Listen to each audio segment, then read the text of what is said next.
This is the set that I've been painting from. I started building it in 2004 and I started painting from it in 2007.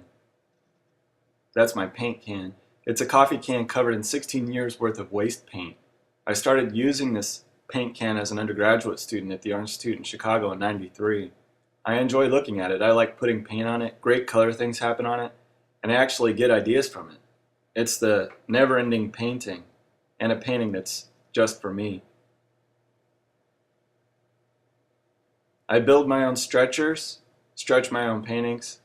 I'm using a medium tooth heavy linen for this painting. The ground is golden acrylic gesso.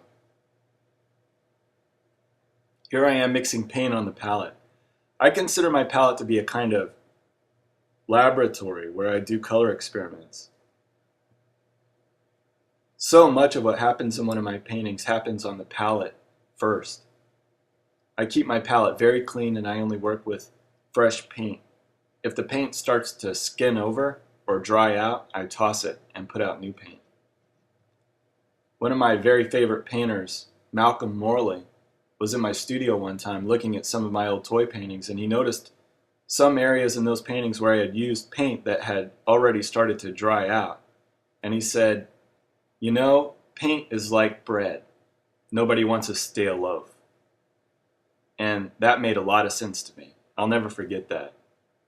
So I only use fresh paint.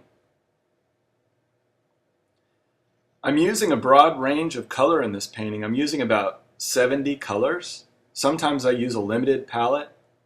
I might use 6 colors or 12 colors, but in this painting, I'm going for a kind of glow that I don't think I can achieve with a limited palette. I use Old Holland oil paint. I also use Williamsburg oil paint. That's Williamsburg Van Dyke Brown that I just put down. I think Williamsburg brand offers a more robust range of earth color than Old Holland.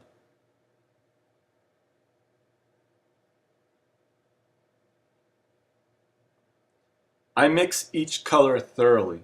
I don't like what I consider to be contaminated color or streaky color. Sometimes I do mix color into color on the surface of the painting with the brush, but most of my color mixing happens on the palette. I prefer to work in layers of clean color. I arrange the color around my palette in different order every time, and this forces a lively engagement with the palette.